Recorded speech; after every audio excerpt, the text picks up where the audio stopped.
Hey guys, this is going to be my latest review of Amazon Prime's Hunters. So this is the third episode of the first season. And the episode, quite a long episode title, it is called While Visions of Safta Danced in His Head. So they have it, historical reference. And this episode is directed by Wayne Lip, who directed the last one as well. And I'll just mention who directs it just because that is quite important, because a lot of this show so far has been about the atmosphere and the mood and the visual touches.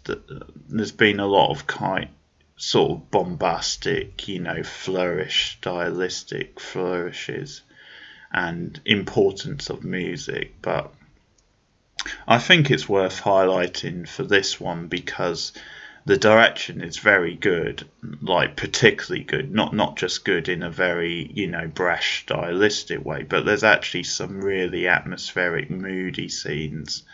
There's some, I think it's clicking into gear in terms of being a very tense show at times as well, and I think so that's credit to the direction in this episode and the use of music and tension. So I think, the director, Wayne Lip, deserves credit for this, because this is my favourite episode so far out of the three. I think it's not without problems. There's still things I'm not so keen on, and I'll talk about those, but I do think there's been a progression. I do think this episode, although there's still a lot going on and maybe a bit too much, I still think it's a tighter episode overall than the first two, and I just think it's maybe coming together a bit more as a show, getting its kind of tone and style, and I think it's just because we're progressing the plot as well, and that's getting a bit more meatier. So I thought this was the best episode out of the first three, the one I enjoyed the most. It sort of splits between the plots a bit, although it's still largely focused on Jonah and the Hunter's plot, and you're sort of getting the slow burn side of things with the Millie plot, her investigating obviously the the stuff to do with the Hunters, and she obviously has suspicions, as she says to one of her contacts at one point. She says, I suspect there are modern Nazis in America, but I think there are, she doesn't use the word hunters, but she says, I think there are people who are hunting them and killing them off. And actually, before I forget, Millie does probably have the best line of the episode, which is really great, when she comes home at one point and she's talking to her partner. And I think it's when it's sort of revealed that she's doing this unbeknownst to her superior at the FBI, because we saw him, I think it was in the first episode, he's played by James the Goes, who's been in a few films, but he's kind of meant to be this very macho, sexist sort of superior, and he's the one who shut her down in the previous episode. So we find out that she's obviously doing this investigation behind his back, unbeknownst. But there's a scene where she says, work would be a lot easier. Sorry, work would be a lot easier if I had a penis and a comb over, which I just love. That's a great line. Glorious. And I like the response actually from Millie's partner, because she said, well, it's something like, well, I'm glad it's a lot easier at home than you don't, or something. So that's a nice little pithy response. Very true, of course. But yeah, I do enjoy that line. But I'll talk more about Millie's stuff in a moment. So the main thing is with this episode is that the hunters are still trying to piece things together, and you're starting to get these little sort of subplots with them, and I think in a way that's good because you're getting to know them more as characters, and you've got a good, like, talented ensemble cast here. For example, we get a sense a bit more of Mindy and, sort of trying to remember his name. Is it Mikey? Something. Mindy. Oh, Mindy and Murray, I just saw. Yeah, the Carol Kane character and her husband. I keep forgetting the actor's name, but character's Murray. And we see their banter a bit more and their, like, relationship and how they knew Jonahs grandmother from the past. And so you're starting to get a sense of the chemistry between those actors and the characters. And we see them kind of telling Jonah, like, about his mother or grandmother, sorry, and the relationship with the Al Pacino Maya character, and how they were kind of in love, or that's something that's revealed at the beginning, because we find out in like the flashback near the start of the episode that it was Maya who worked as he was forced to work as, like, a guard, and he obviously was involved with Helen. Is it? No, it's not Helen. Something beginning with H. I've forgotten the grandmother's name, but anyway, the point is that he helped her out. He helped her escape because he kind of covered for her and gave her, like, this. Well, he let her go basically, but covered it up because he sort of covered the tracks, and then he was basically so made it look like she just escaped or something, or then there was the right number of people so no one would, like, notice. Something along those lines. But anyway, he arranged for her to go to a place, and it sort of says in that thing then she was kind of in love with him, which I think is one of the weaker touches. I mean, I think it's probably just enough for them just to have a close bond because he helped her, and it just feels like a bit of an added drama just to have her, like, have feelings for him. It's not a big deal because it's obviously not going to be that much of a drama moving forward, because she's obviously, apart from the flashbacks and the story, she's not part of the main plot. But it just feels like this added on thing which you don't need. But yeah, as I said, also the couple, Mindy and Murray, are protecting Jonah because they don't want to tell him the truth, the full truth and the horror and what actually went down between his grandmother and Maya. So they have that information.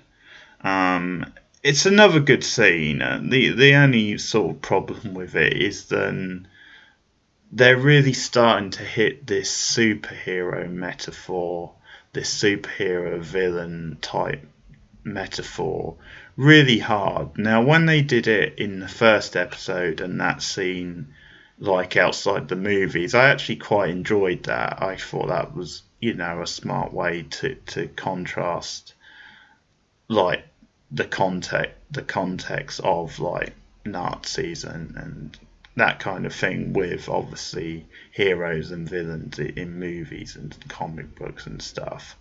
But I just think since then they've just overdone it and done it too many times, and yeah, it's almost like they're not letting the metaphor work for itself through the drama. Because in this scene with Mindy and Murray, Jonah does a line about yeah, the stuff that my grandmother went through, it's like the stuff of only comic books or like comic book villains or something, he says. And it just feels like a bit of a jarring line, I guess, in this sort of a scene. Um, but it's a good scene apart from that. I think there's just a sense in this episode, and I think it is one of the weaker parts of the storytelling, that I don't think we need the flashbacks, or we certainly don't need as much as we're getting, and the kind of personal connections. To me, this show is working best as this really kind of stylish, pulpy, but also quite tense at times sort of thriller. To me, I think it can work as quite a good, tight little thriller, good versus evil, all this stuff. I think it works as that, and it's quite entertaining, and other stuff. And in this episode particularly, I think it's starting to kind of get to that point. Certainly during quite a few like big scenes, but yeah, because of that, I just think all these flashbacks, all these like extra little tidbits, they just don't do much for the drama, and I think they tend to drag it back.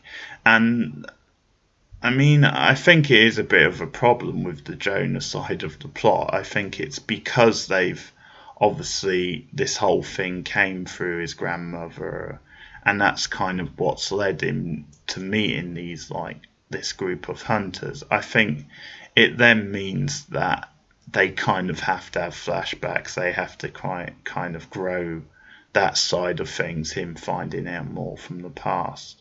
And I just think for the sort of show this is, and for the sort of drama, it actually doesn't work. It actually, yeah, it slows it down too much, and the drama actually isn't very interesting, or the show just doesn't do that stuff good enough, I guess is what I'm saying, for it to sort of warrant it.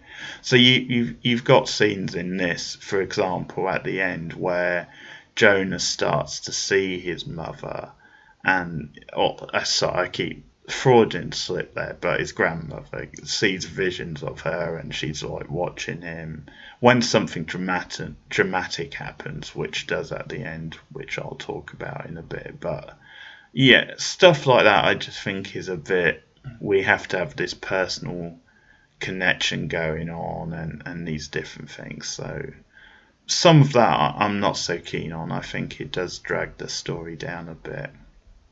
But as I said, it's mostly, I thought, a really good episode. Um, so as I said, we get that context about Maya and Jonah's grandmother in the past.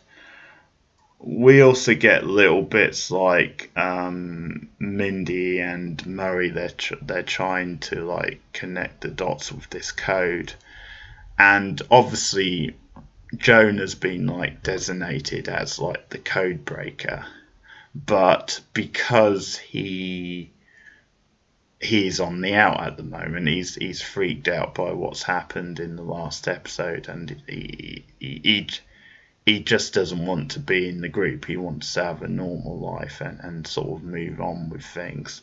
Um, so, and that's the point Harriet sort of makes, Sister Harriet. She says to Maya at one point that sort of, then this is history repeating itself. Then in the past, Maya got too close to Jonah's grandmother, and that was a mistake then.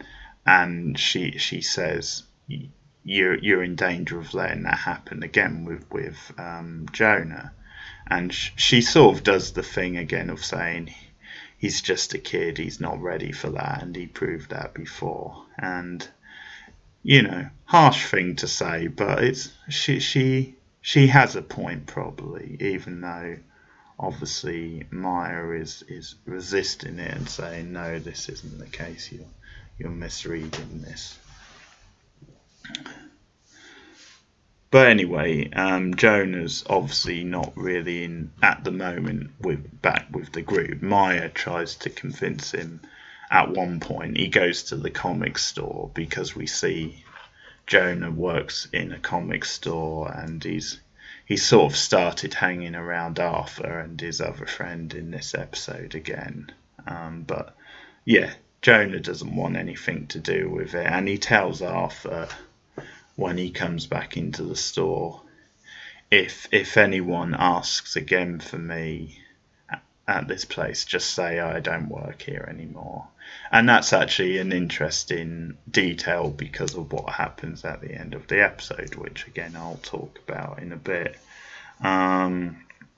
So Mindy and Murray, I keep saying that's such a catchy pairing name. They eventually crack the code, and it's sort of one of the big reveals of the episode. Probably the biggest is the fact that they obviously listen to this record, which is meant to contain, a clue, and they end up by listening to lots of different records that are there to try and piece things together, and they start getting these dates, and it's essentially revealed that the Nazis have been using American tragic events in American history to hatch their plots, basically. So things like Watergate, things like the Kennedy assassination. And so they get this date, which is going to be the date of the next plot by the Nazis, the next sort of big plan. So they've got the date it'll happen, although at this stage they don't know what exactly it's going to be, and they don't know where it's going to be or anywhere like that. But they've at least got the date, so they can work on that. So that stuff's really good. That stuff's quite meaty and is moving things forward. You get a little bit with some of the other hunters, so you get actually another example of one of the more pulpy, kind of flashy scenes, but very, very funny is you get a TV spot, which is Lonnie, the Josh Redner character. It's him and just this random coloured girl, this young girl, and it's basically tips to spot how someone's a Nazi at school or something, and it's funny because they go through these various things, and the big gag in it is that she keeps saying what white guy if he's a white man, and eventually Lonnie has to say, no, not everyone who's white is a Nazi. But yeah, it's another nice little funny segment, a bit like the roll call stuff from the previous episode. But also Joe, Roxy and Lonnie, they go back to the scene from last week, and they basically see that the body has been moved and that it's been cleaned up, and this is of course the Nazis. And there's basically this kick-ass, really full-on fight scene between Roxy and the Nazi who's on the scene. So it's inside the sound booth, and it's just full-on, really fit. This is another scene which is very it's pulpy, but it's also a really kind of hard-hitting, sort of quite convincing fight scene. I mean, these two women are both badasses, and they're going back and forth. So I think this is the sort of scene where the show finds its kind of niche. I think it does work as quite a meaty, sort of action-packed type show, which, as I said, is good versus evil. That's kind of the core theme and layout. But yeah, I do like Lonnie and Joe trying to get in to help Roxy because, um, yeah, I think it's Lonnie or something just tries to smack his way in, like, and it's like, and Joe's like, it's metal, you idiot. Oh, I think it's because he's trying to shoot in. It says it's metal, you idiot. But that's pretty funny, and in the end, it's a nice little kill because Roxy, like, almost stealing from the hit television show Buffy the Vampire Slayer, she stakes. She stakes. I forget the character's name, but the Nazi. So stakes sort of in the throne. Nice little kill there. So there's a little bit of that, and there's a small bit where Roxy kind of opens up to so many characters, but opens up to Joe about her son, and I think, well, her child anyway. Can't remember if it's a daughter. So there's just a little moment, and you get the impression that Roxy's quite sort of private and doesn't talk a lot about herself. So little bits. Again, I think it's good we're getting to know the characters. I think you could maybe argue then there's maybe a little too much stuff going on. But I think when there's this many characters, obviously you need to get to know them. But yeah, there was a lot going on in this episode because you get kind of some drama, like with the Nazis as well, like the inner kind of politics going on. And one of the things we find out in this episode is is Biff, which is sort of a great like 80s style name, but Biff, the Dylan Baker character, the one we saw in the first episode, who's like undercover in America.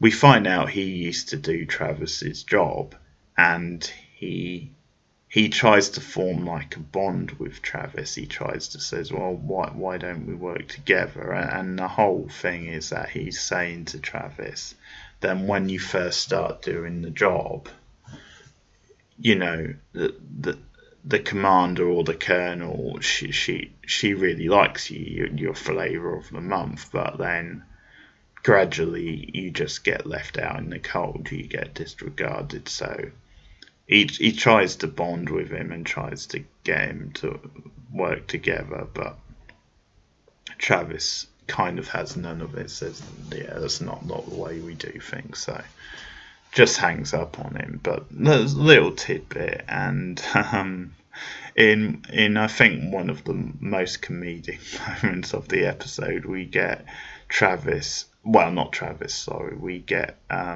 Biff being visited by, I think it's meant to be like his sister-in-law, some sort of relative. And yeah, she's just like this really comedic, over the top, like sort of kind of blathering type character who hugs him and says, "Wow, I figured you need my support," and he's obviously trying to shove it, like kind of shrug it off, or trying to play it cool. And obviously he's kind of doing an act because he's meant to be undercover, but yeah, he obviously doesn't want her around for obvious reasons. So you sort of wonder, you suspect if she might become some sort of a victim, if that might become like drama where obviously Travis has to try and clean the mess up again. You would think, or I would think, that's probably where that's going, but who knows? That was, yeah, quite a funny little scene.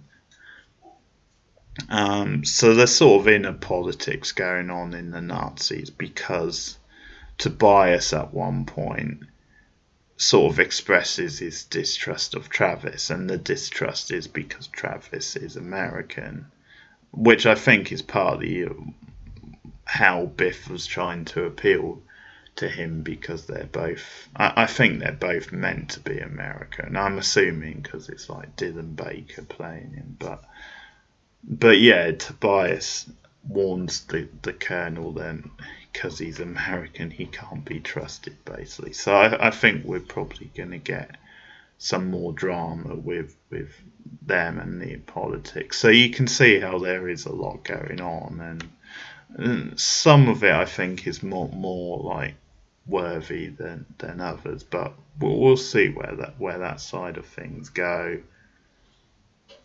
As I said, some of the weaker moments I think are to do with like the drama with Jonah and his mother, and well, grandmother. I keep saying that, Freudian slip.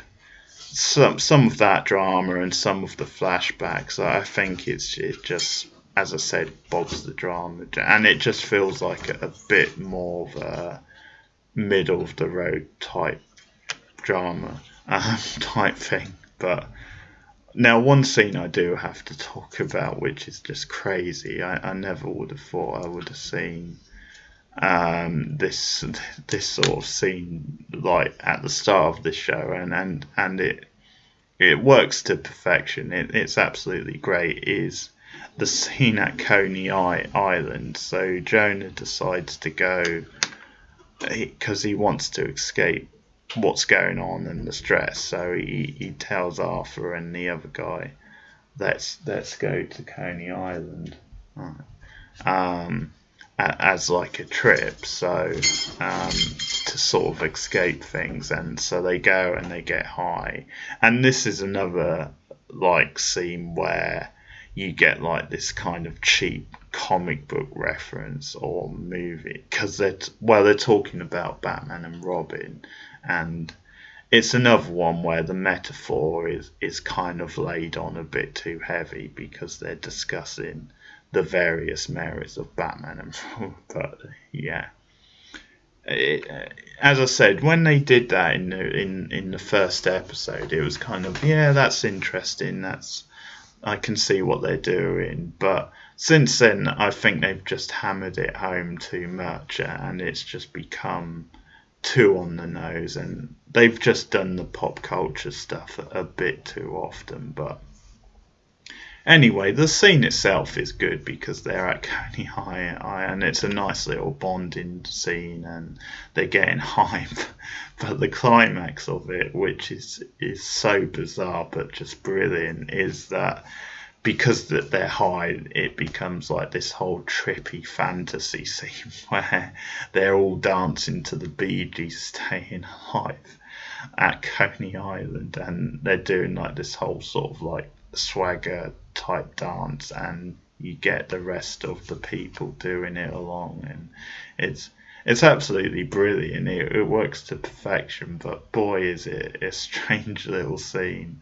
And then it kind of cuts to something a bit more serious, because we then see Travis have a vision of his mother, grandmother. I keep doing that, but you can see why. Grandmother. I'll try not to say mother from now on, but that's when he has a vision. So I thought that was actually quite clever, the way you get this more comedic type, trippy sort of scene, but then it cuts to something more serious, and it takes it out of him. It kind of even though I'm not really that into like him having images of his mother and stuff, I still think that was quite a clever transition, and again, the direction of that scene was very good. I'll talk a bit more about the direction in a minute. But yeah, I think I should talk about the end of the episode and what it builds to, because the ending is really good, because it's a nice little character moment for Arthur, and importantly, it raises the stakes, which I think is what all this should be about. So Arthur is working at the comic book store for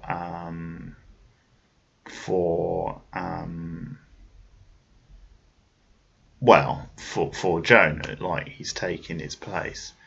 At the same time, Jonah goes to visit the girl from the first episode, the one he liked, who was kind of seeing the drug dealer, who was like the jerk Um, and so we find out that they've been friends for years, basically. So they have this close thing, and I think they've sort of been always friends, even though he's obviously attracted to her, has feelings. I never got the impression that they've been more than friends. I think they've been friends.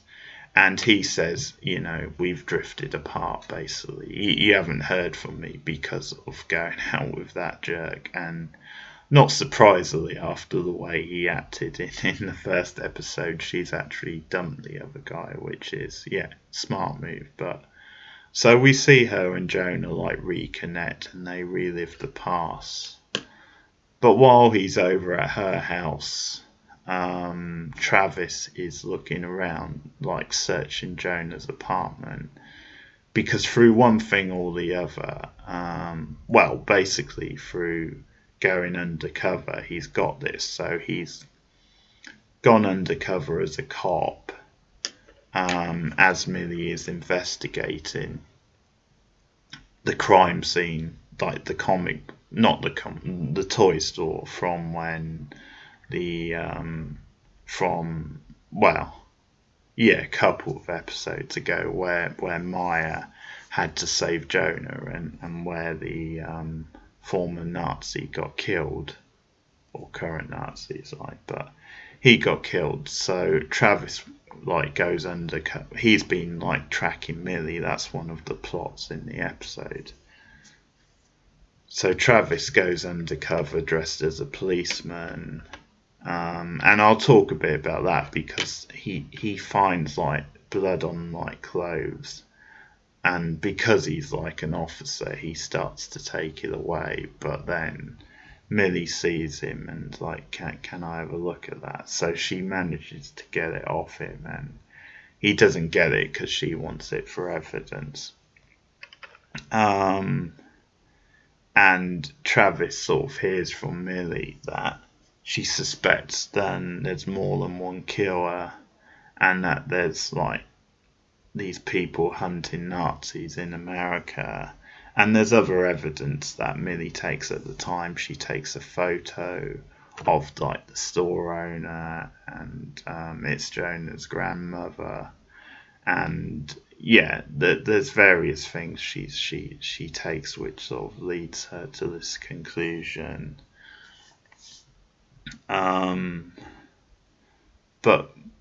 Through this, Travis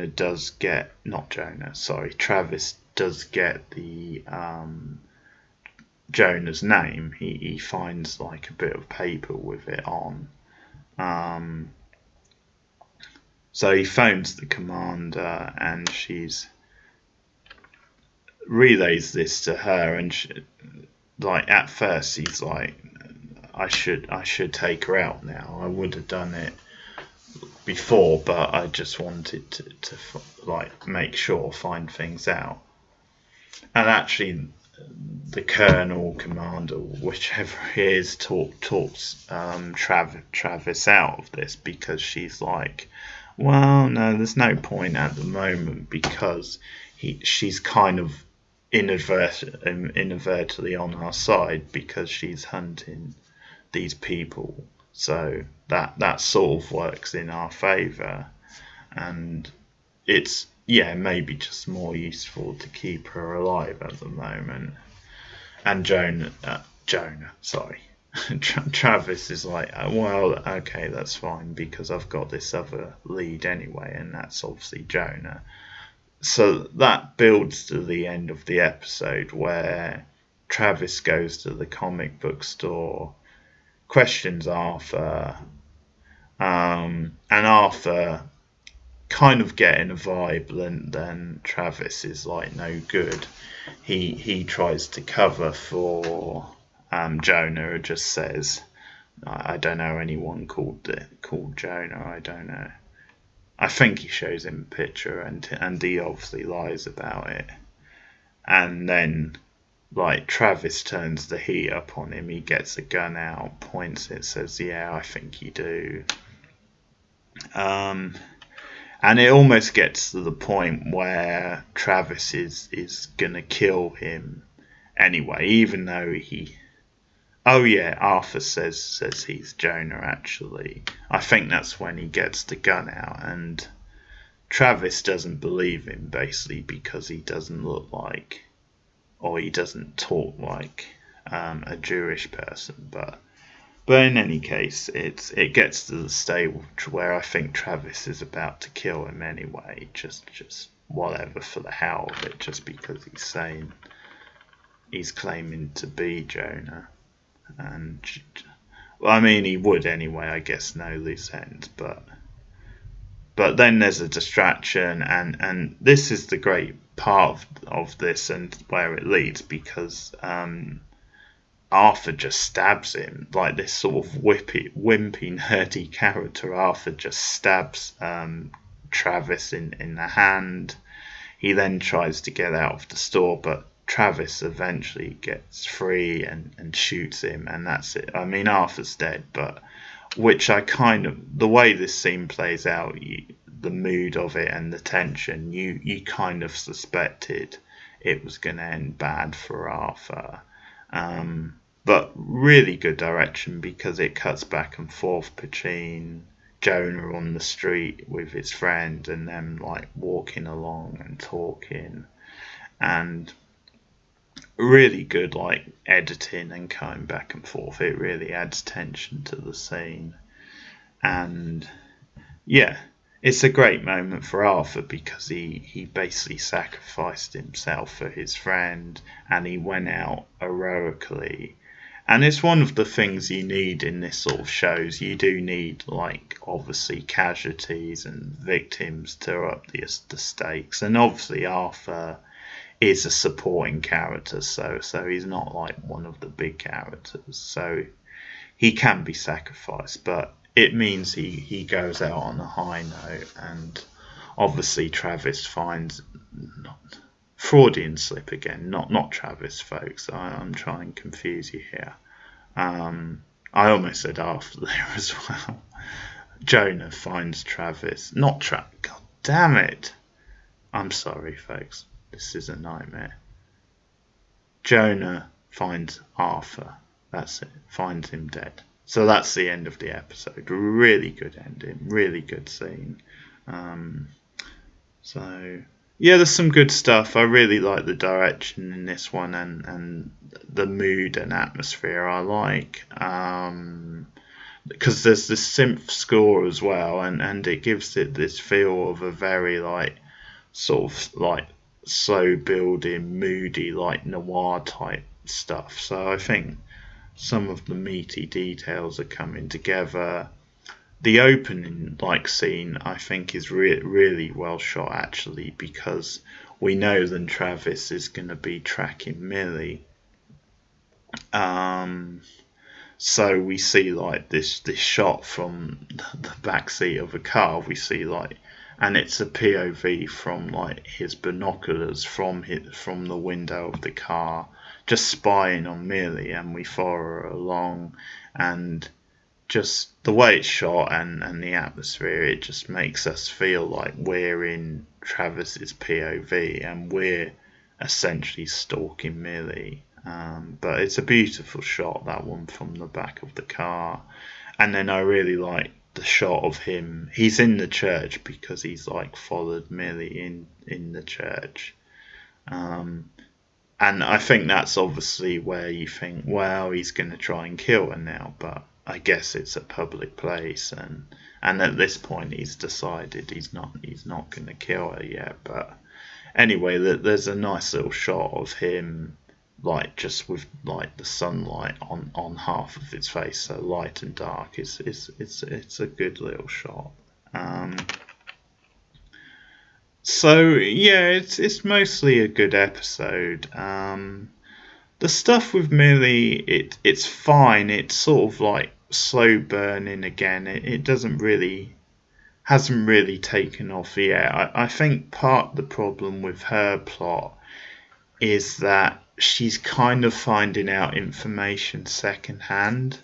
So by the end of the episode, she hears about Jonah. She hears about his grandmother being killed. And so that's how she finds out about Jonah. So basically, Travis and Millie are both on course towards Jonah to try and get more information. Obviously, Travis to probably try and eliminate him, or at least as a way to find the hunters.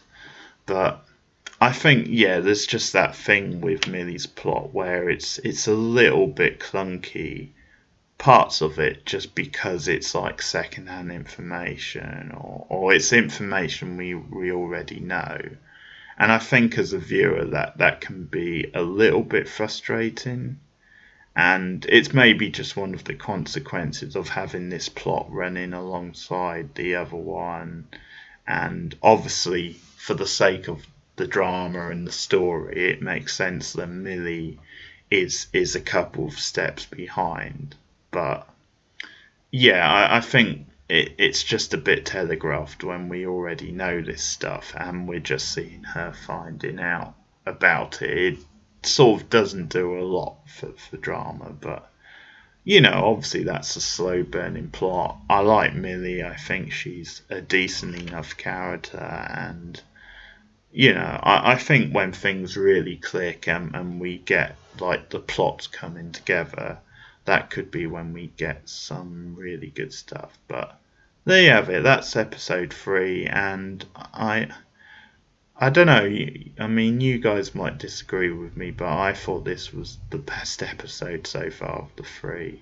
I do think maybe it suffers a bit from the length a bit. I just feel maybe a full hour for each episode. Most of them. First one was obviously like feature length, but on average they're about an hour. Which I get why, but I do wonder if that might be a bit much, but we'll see. I mean, if I really get engrossed in it, then I think a full hour might be fine per episode. But yeah, I did like this episode actually, so fingers crossed the show is on the up now and we're really clicking into top gear. So I'll be back with episode 4 soon, and if you've seen the first 3 episodes, if you've watched this episode, let me know your thoughts in the comments. More TV reviews coming soon, and more movie reviews as well. I should have a review of the new Invisible Man coming in the next day or 2. But thanks for watching. I'll see you guys again soon. Goodbye.